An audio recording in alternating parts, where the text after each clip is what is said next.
Hi everyone, आज का video पे हम बात करेंगे क्लास 9 का साइंस और चैप्टर आपका है ग्रेविटेशन यानी कि गुरुत्वाकर्षण। ठीक है, ये आपका साइंस का फिजिक्स के अंदर में आता है। ठीक है, और समझते चलिए कि आपका ग्रेविटेशन क्या होता है यानी कि गुरुत्वाकर्षण क्या होता है। ठीक है, देखिए, the force of attraction between any two bodies in the universe it is called the gravitation. ठीक है, मतलब कि वाकई विश्व में आपका कोई भी दो चीज, ठीक है ना, कोई भी दो वस्तु है, जैसे कि आपका मान लीजिए यहाँ पर कोई वस्तु है, इसका मास है मान लीजिए m1, और यहाँ पर एक वस्तु है, मान लीजिए इसका द्रव्यमान है m2। ठीक है, इस तरह से, तो इस तरह से ये दो, यानी कि ये पूरे यूनिवर्स में, पूरे दुनिया में किसी भी दो ऑब्जेक्ट, ये अगर दो ऑब्जेक्ट है ना, तो ये दोनों ऑब्जेक्ट आपस में क्या करते हैं, एक दूसरे को फोर्स लगाती है। ठीक है, ये उसको फोर्स लगाती है और ये उसको फोर्स लगाती है, दोनों दूसरे को क्या करती है, आपस में खींचती है कोई भी चीज। ठीक है, तो दुनिया में जितना भी कोई भी चीज है ना, तो हर एक वस्तु आपस में एक दूसरे को क्या करती है, आकर्षित करती है, खींचती है। तो इसे हम क्या कहते हैं, गुरुत्वाकर्षण बल कहते हैं, यानी कि हम ग्रेविटेशन कहते हैं। ठीक है, देखिए जैसे कि सन हो गया, ठीक है, तो सन का अपना क्या है, ग्रेविटी है, यानी कि सन का अपना गुरुत्वाकर्षण बल है। और जितना भी प्लैनेट्स है, ठीक है, उसका भी अपना क्या है, अपना ग्रेविटी, यानी कि सबका अपना अपना गुरुत्वाकर्षण बल होता है। ठीक है, तो इसी वजह से सन क्या करती है, सारी जितना भी प्लैनेट्स है सबको खींचती है, और जो प्लैनेट है ना वो सन को खींचने का कोशिश करती है। लेकिन चूंकि यहाँ पर होता ही है कि जो प्लैनेट्स है ना वो साइज में बहुत छोटा होता है, यानी कि इसका जो ग्रेविटेशन फोर्स होता है ना वो बहुत कम होता है, और सन का आपका गुरुत्वाकर्षण बल बहुत ज्यादा होता है। इसी वजह से क्या होती है कि प्लैनेट सन को नहीं खींच पाती है, और क्या होती है कि सन प्लैनेट को चारों ओर घूमने लगती है। ठीक है ना, क्योंकि जितना भी प्लैनेट है उसका भी अपना ग्रेविटेशन फोर्स है, इसलिए वो सन की तरफ भी नहीं जाती है। ठीक है, इसी वजह से क्या होती है कि वो गोल गोल घूमती है। ठीक है, जैसे कि आपका ये मान लीजिए सन है, तो इसके तरफ जितना भी आपका प्लैनेट्स घूम रही है, ठीक है ना, वो तो वो ग्रेविटी के कारण ही आपका क्या हो रही है, घूम रही है। ठीक है, जैसे कि आपका ये मार्कर है, ठीक है, अगर इसको हम ऐसे करके छोड़ देंगे तो क्या हो रही है, वो नीचे गिर रही है। ठीक है, नीचे इसलिए गिर रही है क्योंकि यहाँ पर जो अर्थ है ना, अर्थ क्या कर रही है, उसको खींच रही है। ठीक है, अब जानेंगे यहाँ पर ग्रेविटी क्या होता है। देखिए, gravity, the gravitation force of the earth it is called the gravity. ठीक है, मतलब ये बाकी देखिए, अब जो अर्थ यानी कि जो हमारे धरती, हमारी पृथ्वी जो जिस फोर्स के साथ में क्या करती है, खींचती है, ठीक है, उसको हम लोग ग्रेविटी बोलते हैं। मतलब जो अर्थ का जो ग्रेविटेशन फोर्स होता है ना, उसको ग्रेविटी कहते हैं। और ग्रेविटेशन फोर्स का होने वाला कि आपका कोई भी चीज रहेगा, ठीक है, वहां पर आपको अर्थ या कोई भी मतलब दो वस्तु, कोई भी दो ऑब्जेक्ट रहेगा, वहां पर जो फोर्स लगेगा उसको बोलते हैं ग्रेविटेशन फोर्स।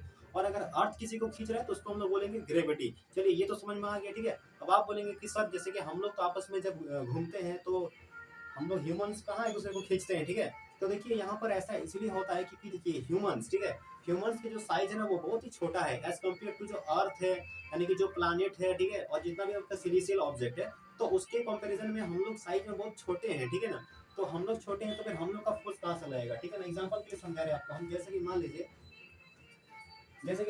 ये क्या है, आपका अर्थ है। ठीक है, ये अर्थ है, ठीक है, समझ पा रहे हैं आप। ठीक है, अब इधर जैसे कि हम लोग ह्यूमन है ना, यहाँ पर कोई एक ह्यूमन है और एक ह्यूमन यहाँ पर है। ठीक है, तो देखिए अर्थ ने क्या किया है कि दोनों ह्यूमन को इस तरह से दोनों को खींच के रखा है। ठीक है, अर्थ क्या करती है, जैसे कि ये अर्थ है तो अर्थ के सब तरफ लोग रहते हैं। ठीक है ना, तो जैसे कि यहाँ पर हम लोग दो लोग हैं, यहाँ पर मान लीजिए, ठीक है, यहाँ पर आप लोग दो लोग कोई भी है। ठीक है, तो ये अर्थ क्या कर रही है, ये दोनों को खींच के रखी है। ठीक है ना, और दोनों को खींच के रखी है जिसकी वजह से क्या है कि दोनों अर्थ में चिपक करके है। ठीक है, अब देखिए ये इसको खींच के रखा है और वो भी इसको खींच के रखा है। ठीक है, तो यहाँ पर होता एक्चुअली ये है कि ये दोनों जो है ना, ये दोनों अर्थ ने दोनों को खींच के रखा है, तो इसीलिए क्या है कि ये दोनों आपस में नहीं खींच पाते। ठीक है, इसका एग्जांपल लीजिए, जैसे कि आपका मान लीजिए यहाँ पर एक कोई मैग्नेट है। ठीक है, ये क्या है, वो मैग्नेट है। ठीक है, और यहाँ पर एक छोटा सा मैग्नेट हमने इस तरह से साइड में रख दिया है।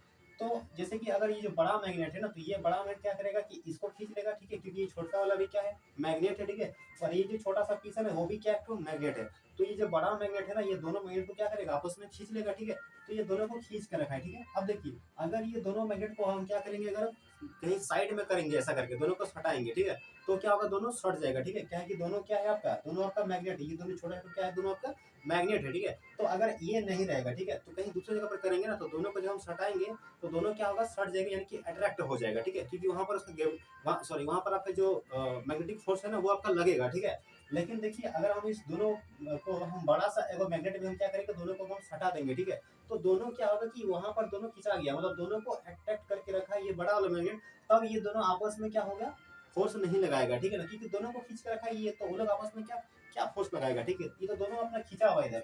तो वही आपका होता है कि ये जो आपका अर्थ है ना, ये सभी ऑब्जेक्ट को, यानी कि अर्थ में जितना भी बॉडी है सभी को खींच कर रखा है। ठीक है, तो ये लोग आपस में क्या फोर्स लगाएंगे, फोर्स नहीं लगेगा। ठीक है ना, और ऐसे साइज की अगर हम बात करें तो ह्यूमंस का भी जो साइज है ना वो बहुत ही छोटा है। ठीक है, अर्थ के मामले में। ठीक है ना, तो इसीलिए हम लोग का ग्रेविटेशन फोर्स का कुछ पता ही नहीं चलता है। ठीक है ना, ये तो आपको समझ में आ गया। आपका नेक्स्ट है कि यूनिवर्सल लॉ ऑफ ग्रेविटेशन। ठीक है, देखिए आपका यूनिवर्सल लॉ ऑफ ग्रेविटेशन क्या होता है, मतलब ये होता है कि देखिए आपका जो भी आपका ग्रेविटेशन फोर्स लगता है पूरे यूनिवर्स में, ठीक है, वो कुछ रूल्स के हिसाब से लगता है, यानी कि कुछ आपका नियम है। तो नियम क्या है कि the force of attraction between any two bodies in the universe is directly proportional to product of their masses and inversely proportional to square of the distance between them. मतलब ये हुआ कि आपका जो भी आपका ग्रेविटेशन फोर्स आपका पूरे यूनिवर्स में किसी भी दो ऑब्जेक्ट के बीच में, मतलब किसी भी दो वस्तु के बीच में लगता है, तो वो क्या होती है, डायरेक्टली प्रोपोर्शनल होता है प्रोडक्ट ऑफ देयर मासेस।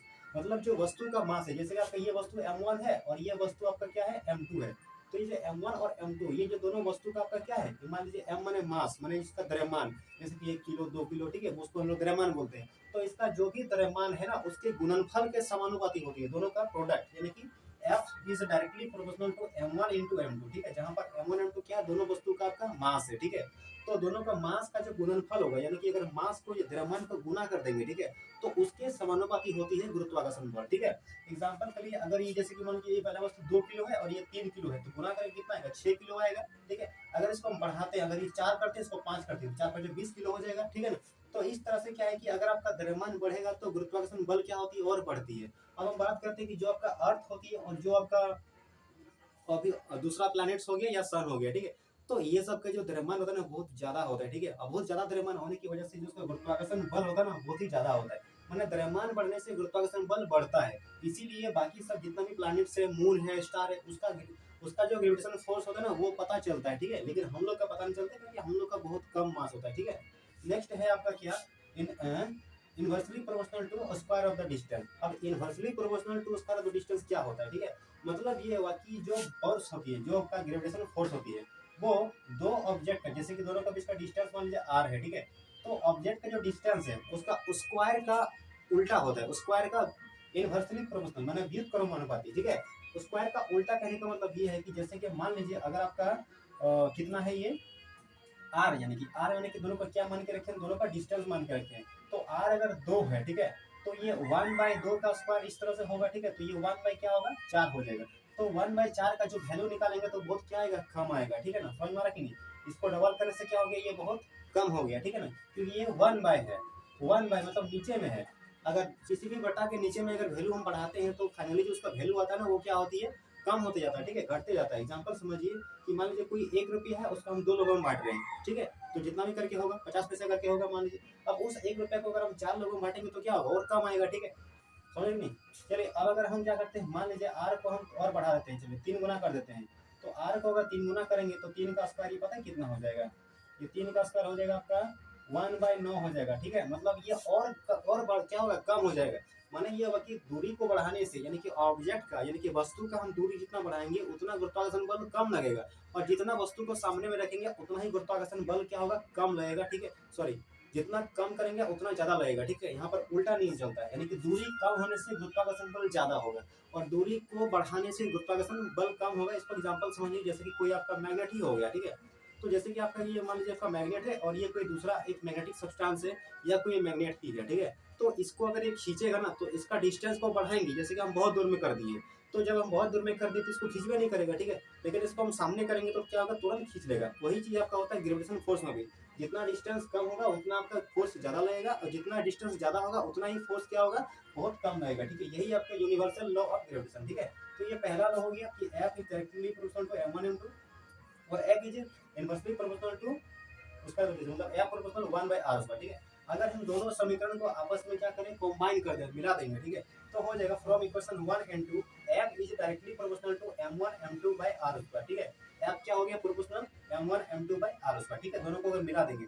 अब मिलाने का रूल क्या होता है, देखिए, जैसे कि ऊपर में m1 m2 है, इसके ऊपर में 1 है, तो m1 m2 को ऊपर में 1 से गुणा किए तो ऊपर आया m1 m2 और नीचे में r स्क्वायर है और यहाँ पर तो कुछ नहीं है, ठीक है, तो सिर्फ नीचे में r स्क्वायर आ गया, तो F proportional m1 m2 by r square, ठीक है, ये निकल गया F का प्रोपोर्शनल, ठीक है। अब देखिए ये जो आपका साइन है इसको बोलते हैं हम लोग प्रोपोर्शनल का साइन, तो इस साइन को हटाने के लिए कुछ ना कुछ कांस्टेंट आता है, ठीक है, हर जगह। तो यहाँ पर इस साइन को हटाने के लिए जो आपका कांस्टेंट आता है उसको g बोलते हैं, क्या बोलते हैं उसको, g। तो हो जाएगा F is equal to g m1 m2 by r square. अब आप बोलेंगे सर ये g क्या है, तो जहां पर आपका g क्या है, तो where g is a constant and it is called universal gravitational constant, ठीक है, जहां पर g आपका क्या है, एक कांस्टेंट है, इसको हम लोग बोलते हैं यूनिवर्सल ग्रेविटेशनल कांस्टेंट, ठीक है, इसको हम g बोलते हैं, ठीक है। अब आप एक चीज देखिए यहाँ पर, जैसे कि F equal to G m1 m2 by R square हुआ, ठीक है। तो अगर हम क्रॉस करेंगे इसको, जैसे कि F के नीचे कुछ नहीं तो 1 दे दी, जी m1 m2 को 1 से गुना करेंगे तो जी m1 m2 आएगा, ठीक है। इक्वल टू अब F और R को गुना किए मैंने क्रॉस मल्टीप्लीकेशन किए तो एफ आर स्क्वायर आ गया, ठीक है। तो अब अगर हम यहाँ से जी निकालें तो जी बराबर क्या होगा, एफ आर स्क्वायर ऊपर में रह गया और m1 m2 आपका नीचे में आ गया, ठीक है ना। तो अब क्या है कि अगर इसका हम लोग यूनिट बैठाते हैं तो जी इक्वल टू क्या होगा, देखिए फोर्स है तो फोर्स का यूनिट क्या हो गया आपका, न्यूटन हो गया। और ये क्या है, आर मतलब डिस्टेंस है, तो डिस्टेंस का यूनिट तो मीटर होता है, तो मीटर का स्क्वायर करना है तो यहाँ पर डिस्टेंस का स्क्वायर मतलब मीटर का स्क्वायर, तो न्यूटन मीटर स्क्वायर। और नीचे में क्या है आपका, दोनों मास है। अब मास का जो यूनिट होगा वो क्या होगा, केजी होगा, तो दो बार है मास तो दो बार केजी इंटू केजी, तो ये फाइनली ऐसा हो जाएगा न्यूटन मीटर स्क्वायर पर केजी स्क्वायर। क्या हो गया, न्यूटन मीटर स्क्वायर पर केजी स्क्वायर। तो ये जो आपका यूनिट निकला, ये निकला आपका यूनिवर्सल ग्रेविटेशनल कांस्टेंट, मतलब जी का आपका यूनिट निकला, ठीक है। अब जी का मान जो होता है आपका वो 6.67 इंटू 10⁻11 न्यूटन मीटर स्क्वायर पर केजी स्क्वायर, ठीक है। तो ये आपका जी का वैल्यू है, ठीक है, इसको आप याद कर लीजिएगा, ठीक है। इसको जो है ना न्यूमेरिकल को सॉल्व करने के लिए आपका बहुत ही काम आएगा, ठीक है। तो चलिए आज के लिए इतना ही। तो बताइए आपको वीडियो को कैसा लगा, ठीक है। अगर आपको वहीं पर कोई डाउट है, आपको चीज समझ में नहीं आया, ठीक है, तो उसके लिए आप कमेंट कीजिए, ठीक है ना। उसके लिए मैं आपको वीडियो फिर से बना करके दूंगा, ठीक है। तो चलिए फिर मिलते हैं अगले वीडियो में। Thank you, best of luck.